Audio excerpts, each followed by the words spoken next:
Good morning student. Last हमने जो topic किया था उसके अंदर हमने डिस्कस किया था स्केलर प्रोडक्ट के बारे में, जो हमारा कंप्लीट हो गया था। जो एक्सरसाइज नंबर आपके पास 10.3 थी। आज हम बात करेंगे नेक्स्ट जो टॉपिक है हमारा वेक्टर प्रोडक्ट के बारे में। वेक्टर प्रोडक्ट क्या होता है, किस तरीके से इनका यूटिलाइज करें, क्या क्या इनकी कंडीशंस होती है। तो सबसे पहले हम बात करते हैं वेक्टर प्रोडक्ट के बारे में। वेक्टर प्रोडक्ट क्या होगा? वेक्टर प्रोडक्ट एक्चुअली क्या होता है, दो वेक्टर का जब हम वेक्टर प्रोडक्ट करते हैं तो हमें रिजल्ट जो मिलता है वो एक वेक्टर की फॉर्म में मिलता है। इसकी डेफिनेशन क्या कहती है? एक वेक्टर है हमारे पास ए, दूसरा बी, उनकी जस्ट हम ये लिखते हैं कि उनका क्रॉस प्रोडक्ट, जिनको वेक्टर प्रोडक्ट बोलते हैं, उसकी डेफिनेशन ये कहती है a magnitude b magnitude sine of theta angle between them and dot with unit vector n cap. Actually क्या होगा, ध्यान से सुनना। हमारे पास दो वेक्टर है, एक है ए, एक है बी वेक्टर, और हम ए बी ले रहे हैं, ए का वेक्टर प्रोडक्ट बी के साथ ले रहे हैं, तो एंगल उनमें क्या बन गया, थीटा। अब वो कहता है कि ए इसकी जो लेंथ हो जाएगी, बी इसकी लेंथ हो जाएगी, angle sine of theta dot unit vector N. N क्या होगा, एन कैप इज ए। क्या होता है एक्चुअली, यूनिट वेक्टर होता है बेटा। ये होता है unit vector perpendicular to both A vector and B vector. वो यूनिट वेक्टर जो दोनों पे परपेंडिकुलर होता है। जैसे हम बात करें यहाँ पे इस तरीके से, ये वेक्टर जो अब ये दिखाई दे रहा है, ये जो पेन मैंने जो लिखा है पेन को, तो ये पेन की जो डायरेक्शन बनी, देखो ध्यान से, ये आपके पास है, ठीक है। और एंगल कहाँ हुआ, ए से बी पे मूव ऑन हुआ। ए से बी पे हम क्रॉस निकाल रहे हैं, तो ये इसकी डायरेक्शन को रिप्रेजेंट करेगा। एन कैप जो परपेंडिकुलर होगा, ए पे और बी दोनों के ऊपर परपेंडिकुलर होगा, इसको हम बोलते हैं क्रॉस प्रोडक्ट या vector product of two vector. दो वेक्टर का क्रॉस प्रोडक्ट बोलते हैं, ठीक है। अगर हमने डायरेक्शन जस्ट चेंज कर दी, देखो ध्यान से, इसमें ये वेक्टर बन गया। एक और ध्यान से देखिए, आपके पास थंब रूल क्या कहता है। जैसे हम बात करें यहाँ पे कुछ इस तरीके से ले लेते हैं, एक्स वाई और जेड। तो ये जो दिखाई दे रहा है, अगर एंगल हमने एक्स और वाई के बीच में लिया है, सपोज करो हम यहां से मूव की, तो जो ये परपेंडिकुलर है, एक्चुअली जेड की डायरेक्शन क्या होगी, इधर होगी।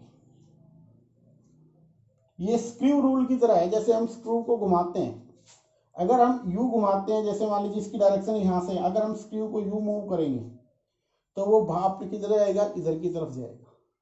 आप प्रैक्टिकल करके देख सकते हो। जैसे ही हमने स्क्रू को एंटी क्लॉकवाइज डायरेक्शन में मूव करना स्टार्ट किया, तो वो हमारी तरफ, बाहर की तरफ आता है। अगर हमने उसको क्लॉकवाइज डायरेक्शन में मूव कर दिया, तो वो नीचे की तरफ, उसकी डायरेक्शन जस्ट अपोजिट, जैसे ये यहाँ पे है ऊपर की तरफ, वो जस्ट नीचे चला जाएगा। तो उनकी डायरेक्शन क्या हो जाएगी, जस्ट अपोजिट हो जाएगी। ये याद रखना आपको। अब जैसे अगर मान लीजिए हमने यहाँ से मूव किया, ये आपके पास ए वेक्टर है, ये बी वेक्टर है। अब की बार हमने यू एंगल को मेजर किया, तो क्या हुआ, जस्ट अपोजिट इसका। जैसे अगर यू मूव ऑन करते हैं, हम स्क्रू को यू मूव करेंगे, यू, अगर मैं यू मूव करता हूं तो मेरा स्क्रू अंदर की तरफ जाएगा, तो इसकी डायरेक्शन क्या होगी, अंदर की तरफ होगी। तो उस केस में अगर हम बनाते हैं तो बी क्रॉस ए क्या बनेगा, उसमें बनेगा बी का मैग्नीट्यूड ए का magnitude sine of theta between them, और जो डायरेक्शन होगी उसकी क्या होगी, नेगेटिव, अपोजिट डायरेक्शन हो गया। अपोजिट हो गया तो यूनिट वेक्टर तो परपेंडिकुलर रहेगा, बट वो क्या होगा, उसकी सिर्फ डायरेक्शन क्या हो जाएगी, चेंज। यहाँ पे जो डायरेक्शन, सपोज करो आपकी डायरेक्शन, यहाँ पे हम यू रिप्रेजेंट कर दें आपको कि ये आपका यूनिट वेक्टर एन कैप, जो कि परपेंडिकुलर होगा ए और बी पे। बट अगर यू मूव करते हैं तो इसकी डायरेक्शन किधर हो जाएगी, ये एन कैप हो जाएगा माइनस, इसकी डायरेक्शन नीचे की तरफ हो जाएगी।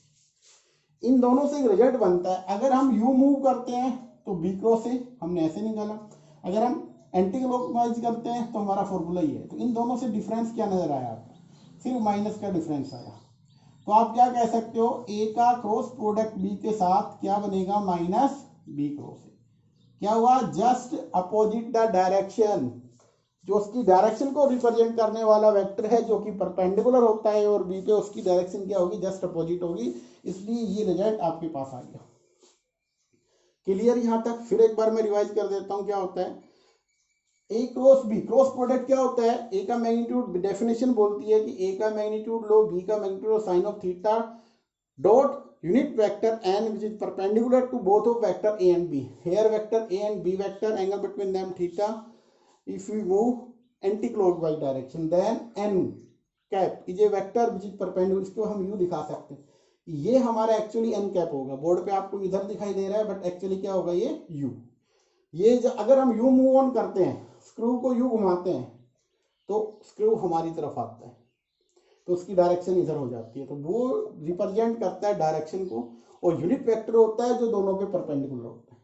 अगर हमने यू मूव ऑन करना स्टार्ट कर दिया इस डायरेक्शन में बी से ए पे, तो हमारे पास क्या होगा, नीचे की तरफ ये वाला कहा जाएगा, अंदर की तरफ जाएगा। अब बात यहाँ पे आती है थीटा कितना हो सकता है, तो थीटा आपके पास 0 से लेकर और एक्चुअली 0 से पाई के बीच में इन बिटवीन होगा आपका। थीटा क्या होगा, 0 से पाई, 0 भी हो सकता है और पाई भी आ सकता है। तो एंगल क्या रहेगा, angle always lies between 0 and pi. तो यहाँ पे इसकी डायरेक्शन ही होगी। अगर हम यही इसी फिगर में दिखाएं आपको सेम, तो इसकी डायरेक्शन इधर है, इसकी जस्ट अपोजिट हो जाएगी, यूनिट वेक्टर एन होगा, डायरेक्शन अपोजिट है तो नेगेटिव हम लगा देंगे। तो ये था हमारा क्रॉस प्रोडक्ट का जस्ट डेफिनेशन पार्ट। ठीक है, तो इसकी आपको डेफिनेशन क्या याद रखनी है, आपको ये याद रखना है इसमें कि ए क्रॉस बी, ए देखो ये मैग्नीट्यूड है, स्केलर बन गया, ये स्केलर है, इसका एंगल स्केलर है, बट यूनिट ये वाला जो होता है ये वेक्टर होता है। तो एक सिंपल सी बात आप समझो कि ए क्रॉस बी जब हम लेंगे, cross product of two vector is a vector quantity, वो क्या होगा, वेक्टर बनता है बेटा। वो इनका रिजल्ट जो होता है ए क्रॉस बी का जो रिजल्ट होता है वो क्या होगा, वेक्टर बनेगा। क्या होगा, वो वेक्टर होगा। जबकि ए डॉट बी का जो रिजल्ट होता था वो क्या होता था, स्केलर होता था। तो cross product of two vector results gives a vector and dot product of two vector is result gives a scalar. अब बात हम करते हैं, जैसे इसमें और हम आगे चलें, आप एक सिंपल सी बात है, अगर मैं यहाँ पे इसका मैग्नीट्यूड लेता हूँ, मॉडुलस लेता हूँ, तो सिंपल सी बात है यहाँ तो स्केलर है, ये दोनों किसका होगा, साइन थीटा का, क्योंकि नेगेटिव नहीं होकर पॉजिटिव एंगल बन जाएगा, और यहाँ से यूनिट वेक्टर इसका होगा, इसका अभी स्केलर में कन्वर्ट हो जाएगा। तो यहाँ पे आ गया ए का मैग्नीट्यूड, बी का मैग्नीट्यूड साइन ऑफ थीटा, और ये क्या हो जाएगा 1। तो याद रखना ए का क्रॉस प्रोडक्ट बी के साथ उसका मैग्नीट्यूड लेते हैं तो क्या बनता है, a magnitude b magnitude sine of theta angle between them, ये आपके पास रिजल्ट आएगा। आगे चल के इसका यूज करेंगे हम फॉर कैलकुलेशन एंगल को। यहाँ से अगर आप साइन थीटा निकालो दो वेक्टर के बीच में, हालांकि पूछ ले आपसे कि भैया ए और बी दो वेक्टर देके चल रहे हैं, उनके बीच में एंगल निकालो, तो यहाँ से फॉर्मूला ये भी क्रिएट हो जाएगा, ए का बी के साथ cross product divide by A magnitude और बी मैग्नीट्यूड।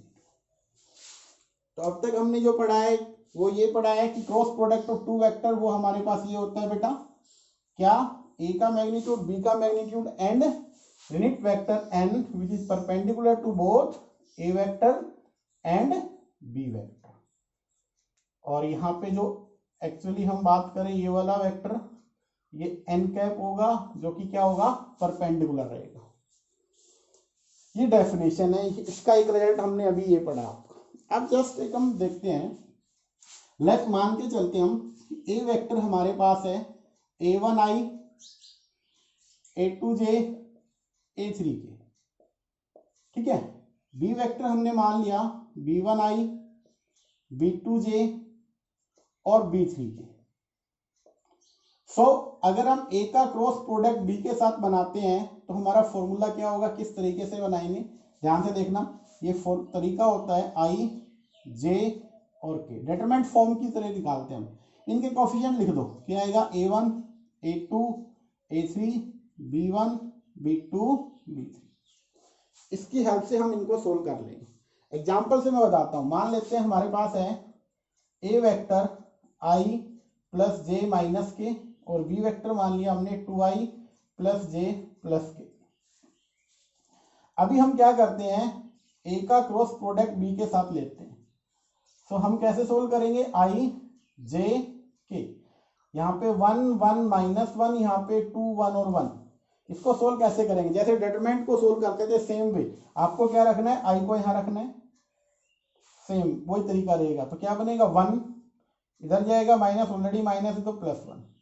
फिर सेकंड पोजीशन माइनस जे, क्या करेंगे 1 प्लस 2, लास्ट वाले में के, और यहाँ पे क्या रहेगा 1 माइनस 2। तो आपके पास क्या बना, ए क्रॉस बी। एक्चुअली ए क्रॉस बी जो वेक्टर बना वो ये बना 2i प्लस माइनस 3j और माइनस के, ये हमारे पास आ गया। अगर फिर मैं ये कहूँ ए का क्रॉस प्रोडक्ट बी के साथ, तो इसका मैग्नीट्यूड लेना है, तो आपका फॉर्मूला सेम रहेगा, 2 का स्क्वायर प्लस माइनस 3 का स्क्वायर प्लस माइनस 1 का स्क्वायर। तो 2 का 4, 3 का 9 और 1 का 1, 9√14 आपके पास क्या जाएगा, इसका रिजल्ट आ जाएगा। ठीक है, ये हमारे पास है। अब कुछ इसकी ऑब्जर्वेशंस है, क्या क्या ऑब्जर्वेशन है वो अब हम देखते हैं कि ऑब्जर्वेशन अलग अलग क्या क्या है इनकी। तो बेटा ऑब्जर्वेशन पे चलते हैं। ऑब्जर्वेशन क्या है, कहता है दो वेक्टर का वेक्टर प्रोडक्ट क्रॉस प्रोडक्ट जो क्वांटिटी आती है वो क्या आती है, हमारी वेक्टर बनता है। सेकंड ऑब्जर्वेशन ये है, if A non zero vector है बी भी नॉन जीरो है, देन फिर भी कहता है अगर ए क्रॉस बी का प्रोडक्ट जीरो वेक्टर बनाता है, कहता है A non zero B non zero then A cross B zero. कहता है इफ एंड ओनली, केवल और केवल एक ही केस रहेगा, क्या a vector parallel to b vector, या हम ये कहें कि उनके अंदर जो एंगल रहेगा वो क्या होगा, जीरो। क्योंकि ध्यान से देखो डेफिनेशन क्या कहती है, ये नॉन जीरो है, ये नॉन जीरो है, एंगल आपके पास क्या रहेगा, वो तो यूनिट वेक्टर है, बट यहाँ पे किस पे डिपेंड हो गया, एंगल पे। एंगल क्या होगा, जीरो। अगर दो वेक्टर पैरेलल है तो एंगल बन पाएगा, नहीं बनेगा। इसलिए पॉसिबिलिटी क्या है कि वो दोनों वेक्टर कैसे होंगे, पैरेलल हो सकते हैं। नेक्स्ट ऑब्जर्वेशन यहाँ पे ये है थर्ड, अगर किसी वेक्टर का उसी के साथ क्रॉस प्रोडक्ट लिया जाए, तो एक सिंपल सी बात है, कोई भी वेक्टर अपने आप के साथ कोई एंगल क्रिएट नहीं करेगा तो उसका सीधा सीधा रिजल्ट हमारे पास क्या होगा, जीरो। ठीक है, और हम यूं भी लिख सकते हैं कि ए का क्रॉस प्रोडक्ट अगर नेगेटिव ऑफ ए के साथ भी लिया जाए तो भी क्या बनेगा, यहाँ पे एंगल थीटा क्या होगा, जीरो, और यहाँ पे एंगल क्या रहेगा, पाई। आप यूं कह सकते हो यहाँ से इधर चला, सेम डायरेक्शन में यहाँ से इधर चला, तो डायरेक्शन अपोजिट होगी। मान लो ये ए है, ये ए ले लिया पॉइंट, डायरेक्शन अपोजिट कर दी हमने, तो ए का ए के साथ एंगल कितना बन गया, 180 है, पाई बोल सकते हैं हम। और कोई भी अपने आप के साथ एंगल नहीं बना पाएगा, उसमें एंगल जीरो हो जाएगा। तो दो कंडीशंस बन सकती है, एक क्रॉस ए और एक क्रॉस माइनस ए, तो डायरेक्शन अपोजिट हो जाएगी, तो वहां से क्या रिजल्ट बनेगा आपके पास, कि वो जीरो बनेंगे दोनों वेक्टर। ठीक है, फोर्थ हमारे पास जो ऑब्जर्वेशन यहाँ से आती है वो मैं ऑलरेडी आपको डिस्कस कर चुका हूँ कि आपके पास एंगल कैसे बनेगा, sine of theta between them. तो ए क्रॉस बी का आपको मैग्नीट्यूड लेना है, मैग्नीट्यूड ऑफ ए और मैग्नीट्यूड ऑफ बी। फिफ्थ जो ऑब्जर्वेशन हमारे पास हमने यहां से निकल के आएगी वो क्या रहेगी आपके पास, जो ऑलरेडी हमने डिस्कस भी किया है कि vector product is not commutative.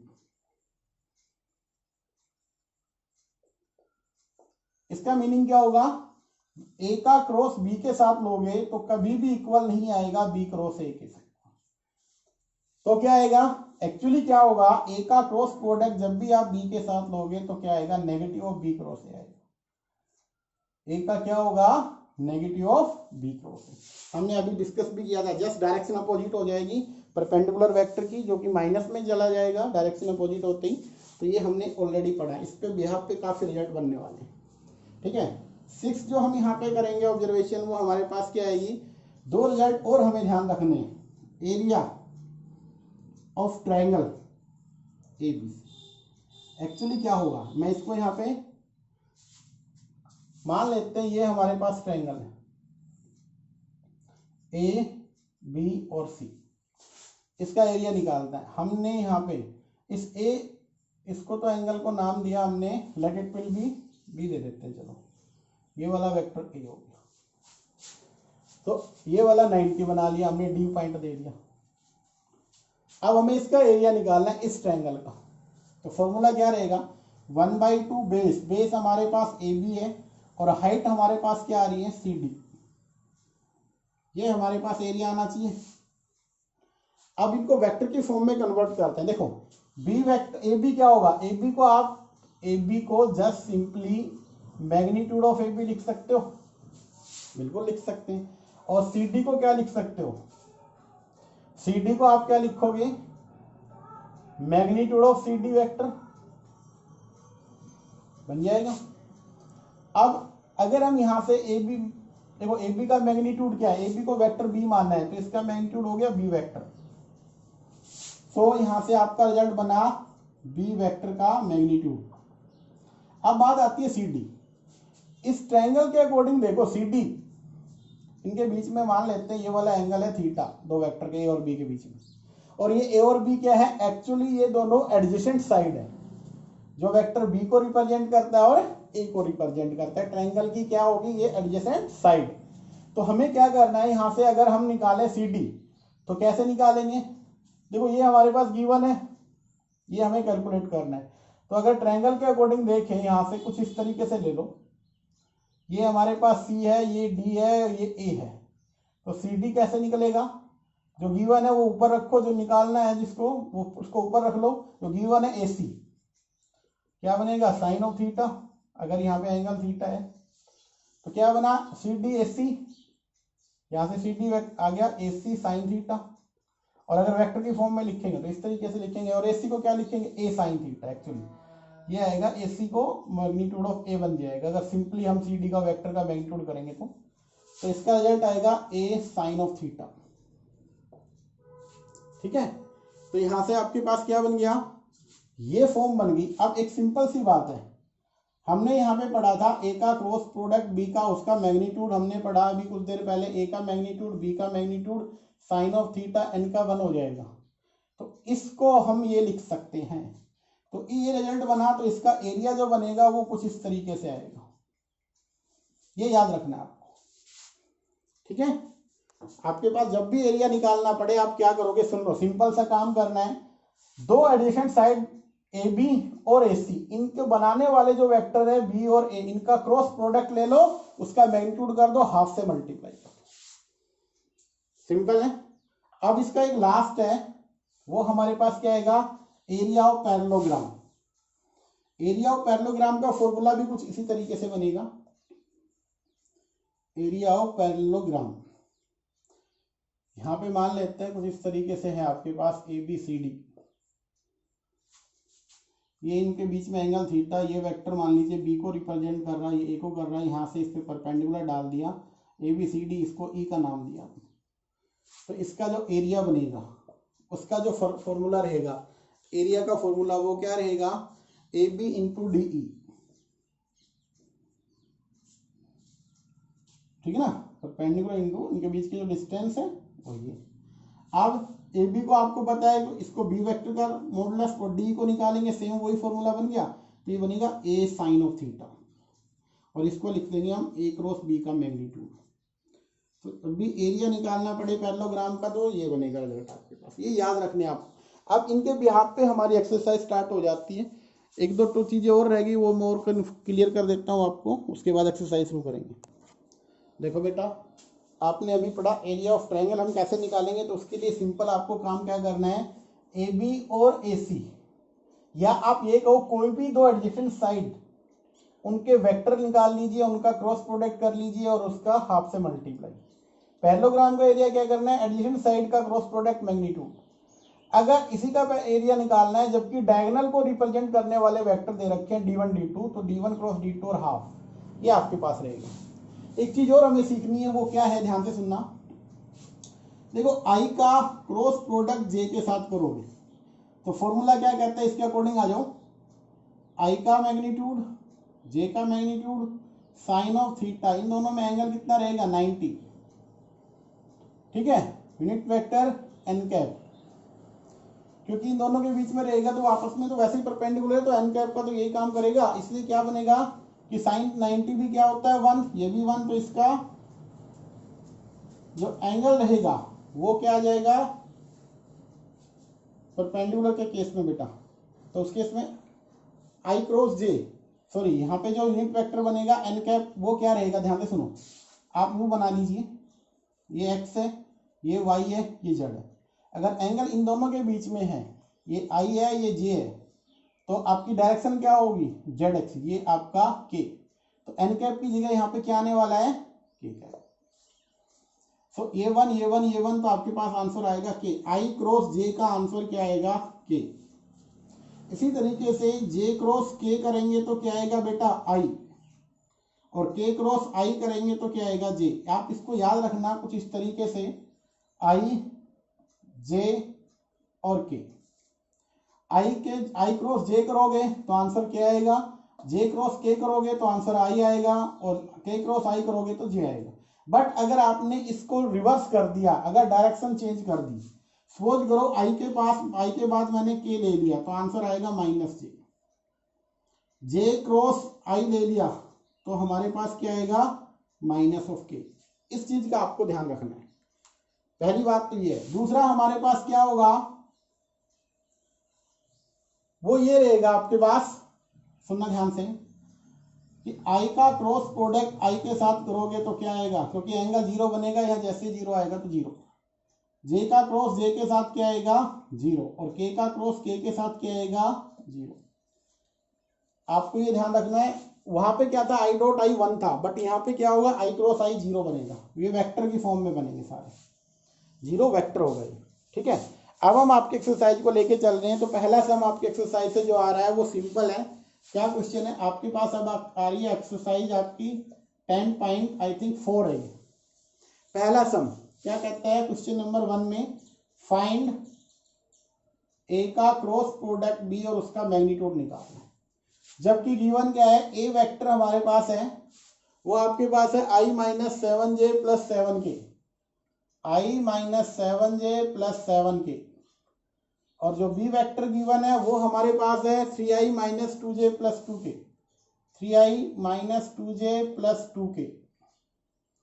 अब हम बात करें ए का क्रॉस प्रोडक्ट बी के साथ, तो क्या रहेगा आई जे के, 1 माइनस 7 7, 3 माइनस 2 और 2। अब आप सोल्व कीजिए आई इंटू 7 2 जा 14, और यहां से 7 2 जा 14 रहेगा, माइनस माइनस क्या हो जाएगा बेटा प्लस हो जाएगा। ठीक है, तो आपके पास क्या आने वाला है, यहां से ये प्लस का 14, फिर आएगा नेक्स्ट पोजीशन पे माइनस जे, यहां से अब की बार क्या करेंगे इसको, सो 2 1 जा 2 और 7 3 जा 21, फिर लास्ट वाला के, और हम क्या करेंगे यहां से फर्स्ट और लास्ट को -2 और प्लस का 21। ठीक है, तो हमारे पास जो रिजल्ट्स बन के आया वो क्या बना, यहाँ से ये वाला तो 0 हो गया, 0 इंटू आई लिख सकते हो, यहाँ से माइनस माइनस प्लस 19 बन गया जे, और यहाँ से 19 की। अब हमें क्या करना है, ये तो आ गया ए क्रॉस बी, आपको क्या करना है इसका मैग्नीट्यूड करना है। आप कर सकते हो, अब तो 19 का स्क्वायर कर दो, 19 का स्क्वायर कर दो, जो रिजल्ट आता है वो आपके पास इसका आंसर आ जाएगा। सिंपल क्वेश्चन है।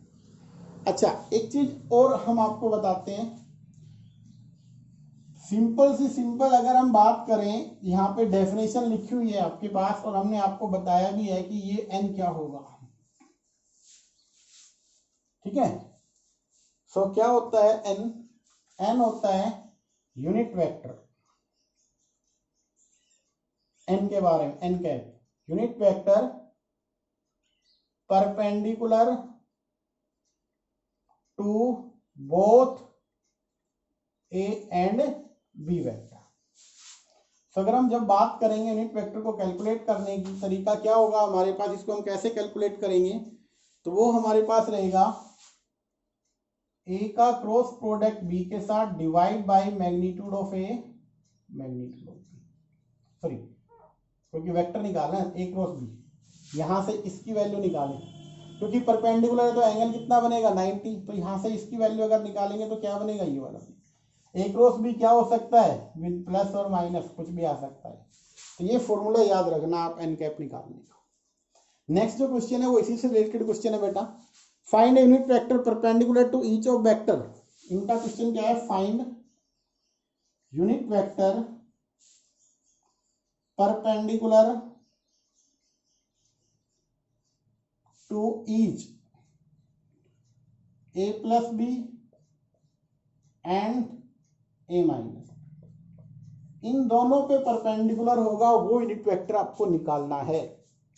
और ए और बी वेक्टर आपके पास गिवन है। देखो ध्यान से, एक वेक्टर ये बना क्योंकि sum of two vector is a vector and difference of two is a vector. तो ये दोनों क्या बन गए वेक्टर। आपको क्या करना है, unit vector perpendicular to each a and b, इन दोनों पे जो परपेंडिकुलर होगा वो यूनिट वेक्टर निकालना। तो आप कैसे निकालोगे, यूनिट वेक्टर क्या आएगा, ध्यान से देखो वो वाला फॉर्मूला लगाओ, प्लस माइनस आपको क्या करना है a plus b cross a minus b divide by magnitude of a cross b, sorry a plus b और magnitude of a difference b. ये इसका फॉर्मूला रहेगा यूनिट वेक्टर निकालने। अब आप प्लस और माइनस तो कर ही लोगे क्योंकि दोनों वेक्टर आपके पास है, ठीक है। इसकी हेल्प से आपको इसको सोल्व करना बेटा, कर लोगे इसको, इजीली कर सकते हो। ए और बी गिवन है, आप आसानी से इसमें पुट अप कीजिए और आपका आंसर आपके पास होगा, ठीक है। नेक्स्ट पे मूव ऑन करते हैं। देखो बेटा नेक्स्ट जो सम है आपका क्वेश्चन नंबर 3 क्या गिवन है, क्या हमें सोल्व करना है। If A is A unit vector, सबसे पहली कंडीशन क्या है, यूनिट वेक्टर है ए, मेक π/3 विद आई, आई के साथ कितना एंगल बनाता है π/4, sorry π/3 π/4 with j and acute angle theta with k. Find the angle theta and component of a. आपको दो चीजें निकालनी, एक तो एंगल निकालना है, दूसरा इस ए वेक्टर के कंपोनेंट निकालना है। सबसे पहले लेट आप कंसीडर कर लो ए वेक्टर को एक्स आई वाई जे जेड के। पहली कंडीशन ये है कि ए का जो मैग्नीट्यूड है वो 1 है, क्यों, क्योंकि यूनिट वेक्टर गिवन है। क्यों, a is A unit vector, a unit vector given है हमारे पास। अब इसका मैग्नीट्यूड 1 ले तो एक सिंपल सी बात है, हमारे पास यहां से इसका मैग्नीट्यूड लेके देखो क्या बनेगा, एक्स स्क्वायर वाई स्क्वायर और जेड स्क्वायर का स्क्वायर दी रूट क्या आएगा, ठीक है। दूसरी बात अगर हम बात करते हैं, जैसे यहाँ पे अगर हमने पहले भी आपको बताया हुआ है एक्स एक्सिस वाई एक्सिस और जेड एक्सिस, इसके अलावा unit vector I unit vector J unit vector के लेते हैं, ठीक है। अब वो वेक्टर ए मान लीजिए ये कोई वेक्टर है, ये ओरिजिन हो गया, ये वेक्टर है ए वेक्टर। ये क्या कर रहा है, इसके साथ जो एंगल बना रहा है वो तो आपके पास है π/3, जे के साथ है π/4, इसके साथ थीटा एंगल है। सो आप देखिए यहां से डायरेक्शन कोसाइन की बात करें तो L इज इक्वल्स टू क्या होता था, क्योंकि ये अल्फा है, ये बीटा का एंगल है, ये अल्फा है आपके पास और ये गामा है। So L is equals to cos of alpha, और अल्फा की जगह यहाँ एंगल कितना है π/3 60, जो कि होगा 1/2। m क्या होगा, कोस ऑफ बीटा, और बीटा का जो एंगल है वो है π/4, तो आपके पास 1/√2। n जो होगा कोस ऑफ गामा, तो कोस गामा की जगह थीटा है तो यहाँ कोस थीटा। एक रूल होता है L square plus M square plus N square क्या होता है 1, कोसाइंस के स्क्वायर का सम बेटा 1 होता है। वो अगर हम अप्लाई करते हैं यहाँ पे तो 1/4 इसका स्क्वायर आएगा 1/2, इसका आएगा कोस स्क्वायर थीटा जो कि आएगा 1। यहाँ से आप कोस स्क्वायर थीटा की वैल्यू निकालो 1 माइनस 1/4 माइनस 1/2, तो कोस स्क्वायर जो थीटा आएगा वो आपके पास आएगा 1/4। तो यहाँ से कैलकुलेट करें कोस ऑफ थीटा को तो प्लस माइनस 1/2 आपका रिजल्ट रहेगा। इससे दो एंगल क्रिएट हो गए, एक तो थीटा आपका हो सकता है क्योंकि 1/2 आ रहा है तो π/3 60 भी हो सकता है, और दूसरा जो आपका एंगल आएगा वो आएगा 2π/3। बट इसको हम छोड़ देंगे क्योंकि हमें तो एक्यूट एंगल लेना है, कैसा एंगल चाहिए एक्यूट, तो क्या बनेगा π/3। तो थीटा की जो वैल्यू आएगी बेटा वो आएगी π/3। ठीक है। अब बात करें हम x y और z क्या होगा, इनके कंपोनेंट भी बताने हमें। तो एक सिंपल सी बात है, आप एक बात बताइए, मैंने बताया था यूनिट वेक्टर जो होता है वो लिखा जाता है LIMJ n के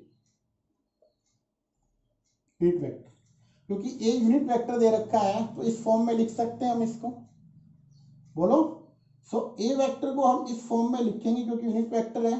सो एल क्या बना हमारे पास, cos ऑफ थीटा 1/2 i, ये बना 1/√2j, और लास्ट वाले का अगर π/3 रखते हैं तो यहाँ भी 60, तो ये भी 1/2 के। तो यहाँ से आपके पास ये वाला रिजल्ट आपका बनने वाला है 1/2 1/2 1/√2।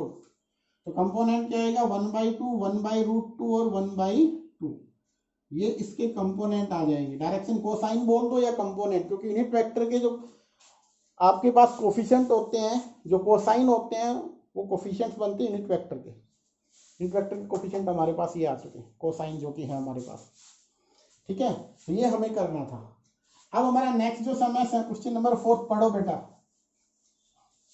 क्या गिवन है, क्या हमें करना है। क्वेश्चन नंबर 4 में हमारे पास है show that A difference B cross a plus b is equals to 2 times of a cross b। I think ये गिवन होगा, ये हमें बनाना है। इसका लेफ्ट साइड ले लीजिए, क्या है हमारे पास a difference b cross product a plus b। So a का क्रॉस आप इसको ओपन कीजिए, a क्रॉस a, इसका cross plus a cross b लिख दिया, फिर माइनस b क्रॉस a, हमने ये भी लिख दिया, और माइनस b क्रॉस b ये भी लिख दिया। आपको रिजल्ट पढ़ा था आप लोगों ने, i का क्रॉस i के साथ क्या होता है 0, मतलब j का क्रॉस j के साथ क्या होता है 0, और k का क्रॉस k के साथ क्या होता है 0। इसी तरीके से किसी भी वेक्टर का a का क्रॉस अगर a के साथ करेंगे तो रिजल्ट क्या आएगा 0 वेक्टर, b का क्रॉस b के साथ करेंगे तो 0 वेक्टर। फिर हमने ये पढ़ा था a का क्रॉस प्रोडक्ट b के साथ क्या आता है माइनस b क्रॉस a, ये हमने पढ़ा था। तो जहां माइनस b क्रॉस a वहां a क्रॉस b लिख सकते हो, तो ये रिजल्ट तो बना 0 vector plus a cross b, इसको भी हम क्या लिख देंगे a क्रॉस b, और ये क्या बनेगा 0 वेक्टर, क्योंकि कंप्लीट वेक्टर है तो ये 2 टाइम्स ऑफ क्या बन जाएगा a प्लस b वेक्टर की फॉर्म में आ जाएगा। बहुत आसान क्वेश्चन था, कुछ भी नहीं था इस क्वेश्चन में। क्वेश्चन नंबर 5 में क्या लिख रखा है, पहले पढ़ते हैं क्वेश्चन नंबर 5 को, हम फिर सोल्व करेंगे। 5 में गिवन क्या है, कहते हैं find the value of lambda and mu, find value of lambda and mu. Condition क्या दे रखी है, कंडीशन ये दे रखी है if 2i plus 6j plus 27k इसका क्रॉस प्रोडक्ट किसके साथ ले रखा है इन्होंने, आई प्लस लैम्डा जे प्लस म्यू के, आई प्लस लैम्डा जे प्लस म्यू के क्या दे रखा है 0 वेक्टर। ये कंडीशन है, इसी के हेल्प से रिजल्ट बन जाएंगे। क्या करना है ध्यान से देखो, ये एक वेक्टर है पूरा और एक वेक्टर ये बीच में क्या है क्रॉस, इन दोनों का क्रॉस हमें लेना है। तो हम क्रॉस किस तरीके से लेंगे ध्यान से देखिएगा, इसी रिजल्ट को हम लिख लेते हैं कुछ इस तरीके से, आई जे के, इस दोनों को राइट में क्या है 0 वेक्टर है, इनका क्रॉस ले लो। सो 2 6 27 1 लैम्डा और म्यू, यही है। अब इसका क्रॉस प्रोडक्ट लेफ्ट वाले का कीजिए, तो आई इंटू क्या रहेगा यहां से 6 म्यू माइनस 27 लैम्डा माइनस जे, यहां से क्या रिजल्ट आएगा 2 times of mu minus 27 plus के इंटू यहां से क्या आएगा 2 लैम्डा माइनस 6, राइट में क्या था, जीरो वेक्टर, तो जीरो वेक्टर को आप लिख सकते हो 0i 0j 0k। अब कंपेयर कर लो, सिर्फ क्या करना है, हमें कंपेयर करना है। तो देखो अगर k वाले को कंपेयर किया जाए तो 2 लैम्डा माइनस 6 0 के इक्वल लैम्डा 3, इसको कंपेयर किया जाए माइनस है 2 mu minus 27 is equals to 0, तो माइनस का 2 म्यू प्लस का 27 0 और म्यू की वैल्यू निकालोगे तो 27/2, आई थिंक ये आपके पास आ जाएगा म्यू की वैल्यू। तो सिंपल है, हमें ज़्यादा नहीं करना, जो क्वेश्चन बोल रहा है उसके अकॉर्डिंग हमें काम करना है। क्वेश्चन नंबर जो 6 है, अच्छा क्वेश्चन है, ध्यान से देखना, लॉजिकल क्वेश्चन है। इसमें गिवन क्या है, ध्यान से समझना इस चीज को। Given that a dot B 0, कहता है a का डॉट प्रोडक्ट b 0 है और a का क्रॉस प्रोडक्ट b 0 वेक्टर बनता है। ये डॉट 0 आ गया, ये क्रॉस 0 दे रखा है, ये गिवन है हमारे पास। Then what you conclude about the vector a and b, कहता है आप a और b वेक्टर क्या होंगे, a वेक्टर और b वेक्टर के बारे में आप क्या कहोगे कि ये वेक्टर क्या बनेंगे, ये क्वेश्चन है।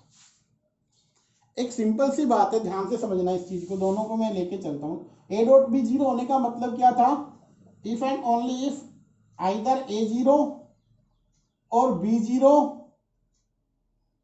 और क्या था थीटा, उन दोनों के बीच में कितना होगा 90 डिग्री, या आप 90 ना लिख के आप यू लिख सकते हो a परपेंडिकुलर टू b। इसमें 0 होने का अभी भी पढ़ा हमने, आइदर a 0 हो सकता है, b वेक्टर 0 हो और a पैरेलल टू b, क्योंकि इसमें क्या होगा, अब दोनों ही कंडीशन गिवन है, दोनों ही वेरीफाई है, तो ये जो रिजल्ट है ये दोनों में कॉमन नजर आ रहा है, ये क्या आ रहा है, दोनों में कॉमन नजर आ रहा है। तो कहता है इसके दोनों से रिजल्ट क्या बना, a वेक्टर 0 हो सकता है और b वेक्टर क्या हो सकता है 0। इनका क्या रहेगा, a और b वेक्टर्स क्या हो सकते हैं बेटा 0। सेवंथ जो सम है वो आपके पास जो आपका रिजल्ट है उसके बिहाफ पे आपको सोल्व करना है। दोनों वेक्टर तीनों वेक्टर गिवन है, जस्ट आपको ये डिस्ट्रीब्यूटिव एक्चुअली ला है। क्या है ये law, a cross b plus c, b plus c. आपको क्या करना है, a का क्रॉस b के साथ बनाना है प्लस a का क्रॉस c के साथ बनाना है। पहले इन दोनों को क्रिएट कर लो, प्लस कर दो, इधर लेफ्ट और राइट को अलग अलग सोल्व कर लेना, आपका आंसर इक्वल आ जाएगा बेटा, ज्यादा इसमें काम करने की जरूरत नहीं है।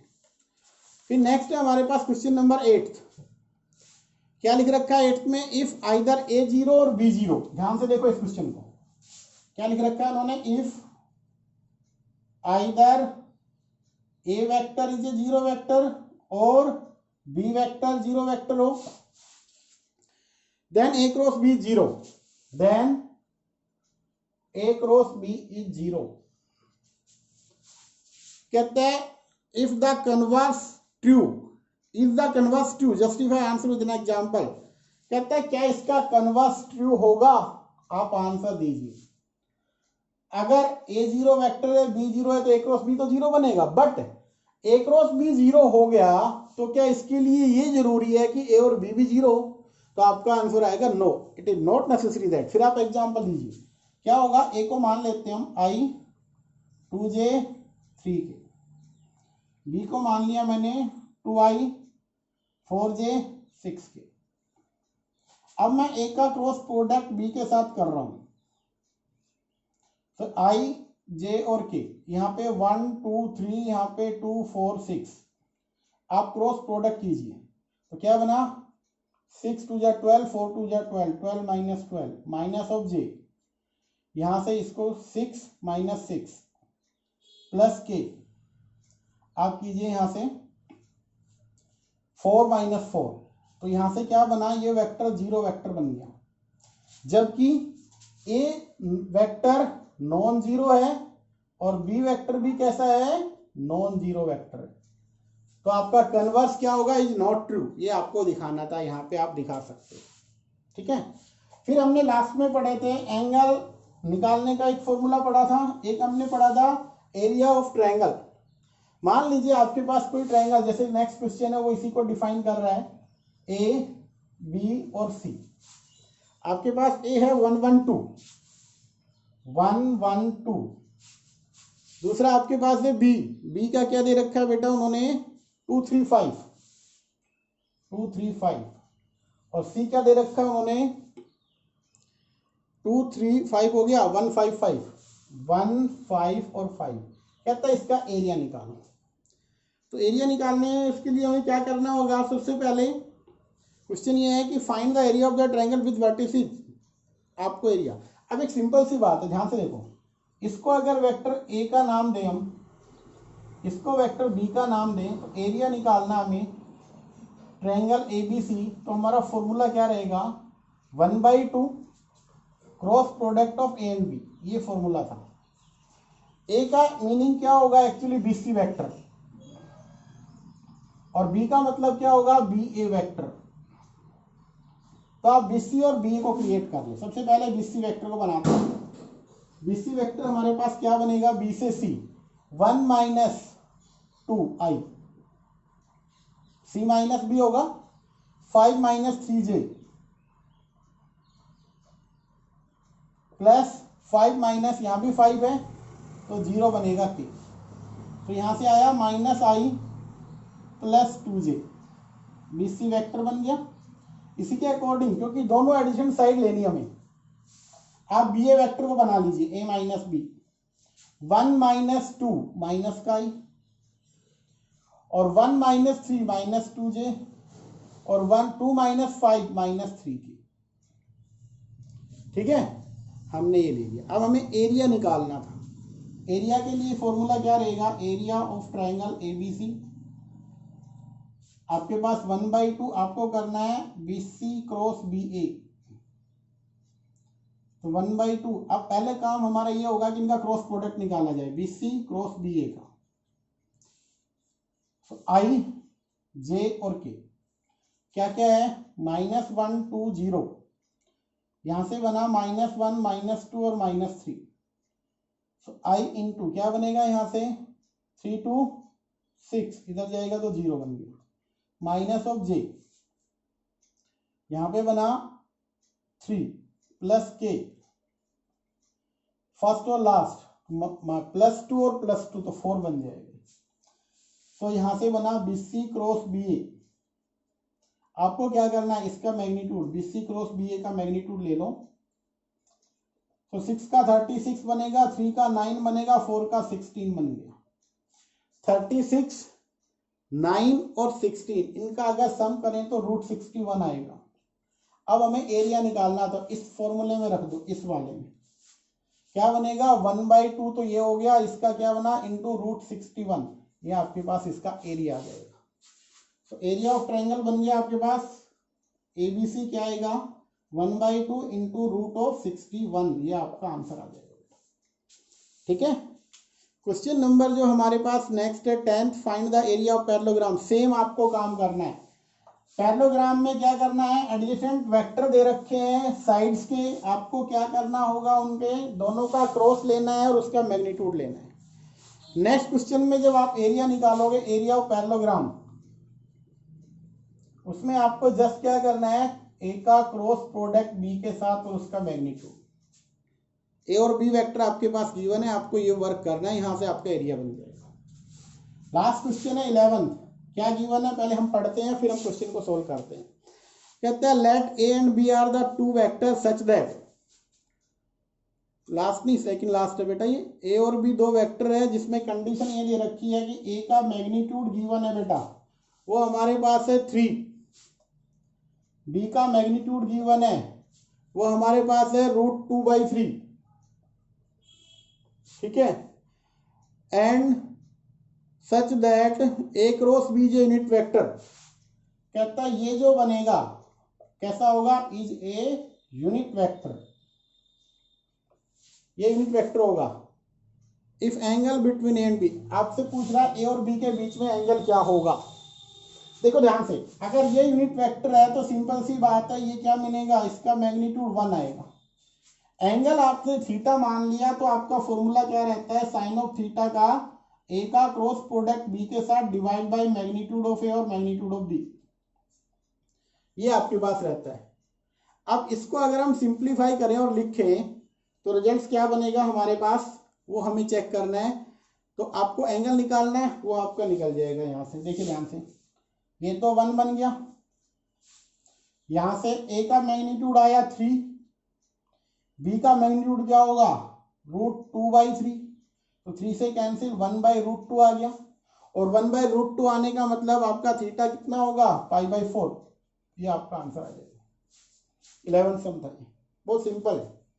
क्वेश्चन नंबर 12 में चलिए, अब 12 जो कि लास्ट है आपका, इसमें क्या गिवन है, area of rectangle having vertices A B C with position vector. आपको रेक्टेंगल का एरिया निकाल, सिंपल सी बात है, ध्यान से सुनना। अगर हम बात करें एरिया ऑफ रेक्टेंगल, इसका हमें एरिया निकालना है, तो आप किस तरीके से निकालोगे, रेक्टेंगल की फॉर्म क्या होगी, किस तरीके से हमें रेक्टेंगल का एरिया निकालना है। तो आपको जस्ट क्या करना है, ए बी वेक्टर निकाल लेना है और बी सी वेक्टर निकाल लेना है, उसका क्रॉस कर देना है, एरिया आपके पास आ जाएगा। और ये वर्क आपको करना है, ठीक है। जैसे इन्होंने जो वेक्टर दे रखा है, एरिया ऑफ द रेक्टेंगल है वर्टिसेस ए बी सी के वर्टेक्स दे रखे हैं। ए का वर्टेक्स अगर मैं लिखूं तो किस तरीके से लिखूंगा, आपके वेक्टर की फॉर्म में है -1 1/2 और 4, -1 1/2 और 4 है ए का। फिर आपको बनाना है बी, बी का कितना दे रखा है 1 1/2 और 4, 1 1/2 और 4। इसी तरीके से सी, सी क्या दे रखा है 1 -1/2 4, 1, या यहाँ पे आपने यहाँ पे सी ले लेते हैं, 1 -1/2 और 4, या डी जो भी गिवन है। आपको क्या करना है, ए बी और बी सी डी निकाल, बी सी निकाल लो, बी डी, ए बी और बी डी, या बी सी लिख दो बी डी। तो आप इन दोनों का निकाल लीजिए, क्रॉस कर लीजिए, आपके पास इसका आंसर आ जाएगा, ठीक है।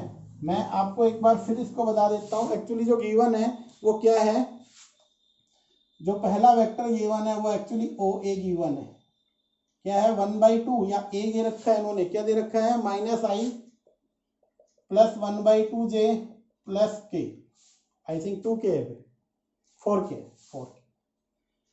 और बी, जो बी वेक्टर का जो दे रखा है उन्होंने, वो आपके पास है पोजीशन वेक्टर 1i + 1/2j 1 और 4k प्लस का है, ठीक है। फिर है i, जो सी वेक्टर है, i 1/2j + 4k, और लास्ट वाला दे रखा है -i 1/2j + 4k, और डी ये दे रखे, ठीक है। आपको यहाँ पे क्या करना होगा, सुन लेना ध्यान से, ए बी और बी सी वेक्टर को क्रिएट करना है। ए बी वेक्टर बना लो और बी सी वेक्टर बना लो। ये कैसे होगा, ओ बी - ओ ए से, और ये ओ सी - ओ बी से। फिर एरिया कैसे आएगा, एरिया का फॉर्मूला होगा A B cross B C, इसका मैग्नीट्यूड ले लेना, आपके पास एरिया। तो ये आपका था क्रॉस प्रोडक्ट ऑफ 2 वेक्टर्स, यहाँ पे कंप्लीट है ये एक्सरसाइज। आप इसको अच्छे से करें और अपनी नोटबुक में एक एक क्वेश्चन आपको करना इजी है। अब आगे आने वाले जो आपकी मिसलिनियस एक्सरसाइज बची है बेटा, उसको कर लेंगे कंप्लीट, इसके बाद चैप्टर कंप्लीट है। इसके फिर कुछ एक्स्ट्रा क्वेश्चन करा देंगे, कुछ आपके एग्जाम्पलर से क्वेश्चन कराएंगे।